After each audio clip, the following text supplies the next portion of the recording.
हरिओम। नमस्कार मित्रों, प्रणाम। जय श्री राम, जय बद्री केदार, जय हनुमान। मित्रों, एक बार पुनः आपका स्वागत कर रहा हूं अपने इस ज्योतिष कार्यक्रम में, जहां पर कि मैं आपको ग्रहों से संबंधित, ज्योतिष से संबंधित छोटी छोटी और महत्वपूर्ण जानकारियां उपलब्ध कराता हूं। आज मित्रों बात करूंगा जन्म कुंडली के 12 भावों के बारे में। कौन से भाव से हमें किस विषय में जानकारियाँ लेनी चाहिए, कौन से भाव से किस ग्रह का मुख्यतः वहाँ पे कारक, कौन सा ग्रह वहाँ का कारक होता है, किस भाव का कारक कौन सा ग्रह है, और कारक ग्रह यदि अपने कारक भाव में पड़ा हुआ है तो उसका कैसे फल मिलता है, उन सब के बारे में विस्तृत से जानकारी आपको प्रदान करूंगा। तो वीडियो प्रारंभ करूं इससे पूर्व आपसे आग्रह है कि चैनल को सब्सक्राइब जरूर करें, वीडियो को अंत तक देखें और यदि आपको ठीक लगती है तो वीडियो को शेयर करें, अन्य लोगों तक भी भेजें। साथ साथ में मित्रों लाइक और कमेंट के माध्यम से भी आप वीडियो का समर्थन कर सकते हैं, वीडियो को आगे बढ़ा सकते हैं। तो मित्रों, आज की चर्चा पर प्रवेश करते हैं। जन्म कुंडली आप अपनी खोलिए, अपने सामने खोलिए और फिर आनंद होकर के इस वीडियो का श्रवण कीजिए। सुनना आपने है और देखना है कि आपकी कुंडली में ग्रहों की क्या स्थिति है, उनका क्या फल मिल रहा है, इन सब को आपने देखना है। कुंडली का वो चक्र निकालिए जिसमें 12 भाव बने हुए हैं। उन 12 भावों में कौन कौन से ग्रह हैं, क्या क्या हैं, उनका आप स्वयं निरीक्षण कीजिए। जैसे ये जन्म कुंडली आपको स्क्रीन पे दिख रही है, ऐसी कुंडली आपकी भी बनी होगी जहाँ पे जन्म कुंडली लिखा होगा। जन्म कुंडली और चंद्र कुंडली अलग अलग होते हैं। जो जन्म कुंडली है उसको अपने सामने खोल करके रखिए और जन्म कुंडली का पहला भाव जहाँ पे लग्न लिख रखा है, लग्न में प्रथम भाव जो लिख रखा है उस पर देखिए। इस प्रथम भाव को ही जन्म कुंडली का तन भाव कहते हैं। सेल्फ, अपने बारे में, यहीं से सब कुछ अपने बारे में पता चलता है। इस भाव के कारक ग्रह हैं सूर्य और बुध।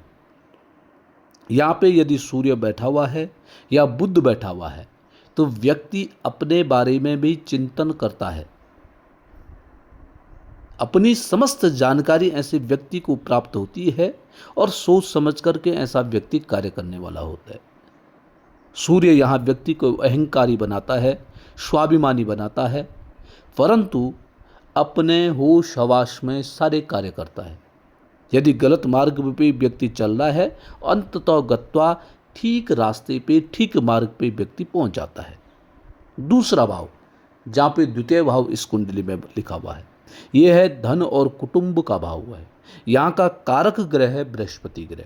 यहाँ पे अगर बृहस्पति ग्रह बैठ गया तो व्यक्ति को धन संबंधित किसी भी प्रकार की परेशानी से जूझना नहीं पड़ता है। धन की कोई कमी व्यक्ति के पास नहीं होता है। आपके पास जमा पूंजी भरपूर मात्रा में होती है। अब देखो तृतीय भाव, तीसरा भाव, उसको कहते हैं सहज भाव। भाई, पराक्रम इत्यादि से संबंधित जानकारी इस तृतीय भाव से ली जाती है। इस तृतीय भाव का कारक ग्रह है मंगल।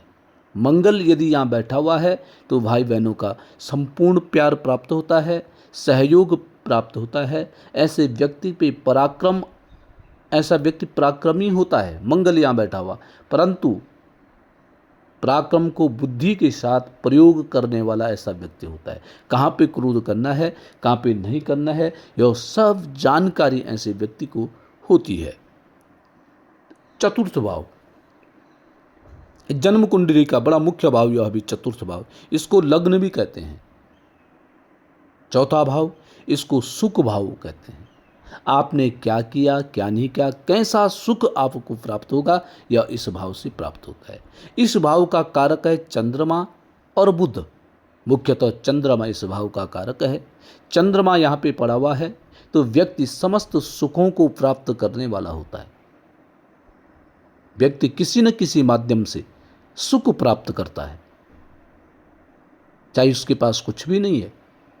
दोस्तों के माध्यम से, अपने रिश्तेदारों के माध्यम से, अपने भाई बंधुओं के माध्यम से ऐसा व्यक्ति सुख प्राप्त करता है। आपने कई व्यक्ति ऐसे देखे जीवन में कुछ काम नहीं करते हैं परंतु उसको सुख की प्राप्ति होती है। तो ऐसे व्यक्ति सुख की प्राप्ति कर लेते हैं। अब आते हैं पंचम भाव। पंचम भाव को कहते हैं संतान का भाव। बुद्धि का भाव भी होता है, संतान का भाव भी इसको कहा जाता है। यहाँ का कारक भी होता है बृहस्पति ग्रह। बृहस्पति ग्रह जब पंचम भाव में बैठ जाता है तो व्यक्ति के पास संपूर्ण विद्या, बुद्धि, बड़ी प्रबल बुद्धि ऐसे व्यक्ति की होती है। कैसे कार्य करने हैं, कैसे कार्य करवाने हैं, यह समस्त जानकारी ऐसे व्यक्ति को प्राप्त हो जाती है। संतान का भाव भी है। संतान व्यक्ति के अनुरूप होती है। आपके संतान आपकी मन की इच्छा के अनुसार प्राप्त होती है। और जिस व्यक्ति का पंचम भाव में बृहस्पति है, बृहस्पति से संबंध है, आप एक चीज़ और देखेंगे, उस व्यक्ति की जो संतान होगी उसी के जैसे होगी, स्वरूप में भी, दिखने में भी उसी के जैसे दिखने वाला व्यक्ति होता है। जन्म कुंडली का छठवां भाव, छठवां भाव कहते हैं रिपु भाव। ठीक है, इस भाव का कारक है शनि और मंगल, शत्रु भाव जिसको कहते हैं। तो जिसका जन्म कुंडली के छठवें भाव में शनि ग्रह बैठा हुआ है या मंगल ग्रह बैठा हुआ है, ऐसे व्यक्ति के शत्रु होंगे तो पीठ पीछे होंगे। सामने आकर के कोई भी इसका मुकाबला नहीं कर सकता है। सामने आकर के कोई भी इसके सामने शत्रुवत व्यवहार नहीं कर सकता है, क्योंकि शनि और मंगल यहाँ पे व्यक्ति को प्रबल कर देते हैं, कोई सामना नहीं कर पाता है। ऐसा व्यक्ति जब क्रोधी होता है तो अपने बातों को मनवा कर ही शांत होता है। क्रोधी स्वभाव भी ऐसे व्यक्ति का होता है। शनि मंगल शत्रुओं पर विजय प्राप्त करवाने वाला होता है। सप्तम भाव इसको कहते हैं जाया का भाव। इसका कारक होता है शुक्र। शुक्र ग्रह दाम्पत्य जीवन इत्यादि का कारक शुक्र ग्रह यहाँ पे होता है। दाम्पत्य में सुख ऐश्वर्य की प्राप्ति कराता है शुक्र ग्रह यहाँ पर बैठ करके। प्रेम विवाह इत्यादि और दाम्पत्य जीवन सुखमय व्यतीत होता है सप्तम भाव में बैठ करके, शुक्र ऐसे कराता है। अष्टम भाव इसको कहते हैं आयु का भाव। यहाँ पर शनि, जिन व्यक्तियों के अष्टम भाव की कुंडली में, अष्टम भाव में शनि ग्रह बैठा हुआ होता है, ऐसा व्यक्ति लंबी आयु वाला होता है। इस शनि पे यदि क्रूर ग्रहों की दृष्टि नहीं पड़ रही है, शनि आपकी जन्म कुंडली में अच्छी स्थिति में है, तो ऐसा व्यक्ति शतायु होता है, अर्थात 100 वर्ष की जिंदगी पूर्ण करके ही ऐसे व्यक्ति की मृत्यु होती है, अर्थात संपूर्ण आयु का भोग करने वाला ऐसा व्यक्ति होता है। बशर्ते ऐसे व्यक्ति को अपने खान पान पे विशेष ध्यान रखना चाहिए। यदि ऐसा व्यक्ति बीमार हो गया है तो फिर भी कई लंबे समय तक ऐसे व्यक्ति झेलना पड़ता है ऐसे व्यक्ति को। नवम भाव इसको भाग्य भाव कहते हैं, इसको धर्म का भाव कहते हैं। इस भाव का कारक होता है सूर्य और बृहस्पति। सूर्य बृहस्पति यदि नवम भाव में बैठ रखे हैं, भाग्य भाव में बैठे हैं, तो ऐसे व्यक्ति का जो भाग्य होता है वह प्रबल होता है। भाग्य ऐसे व्यक्ति का साथ देता है।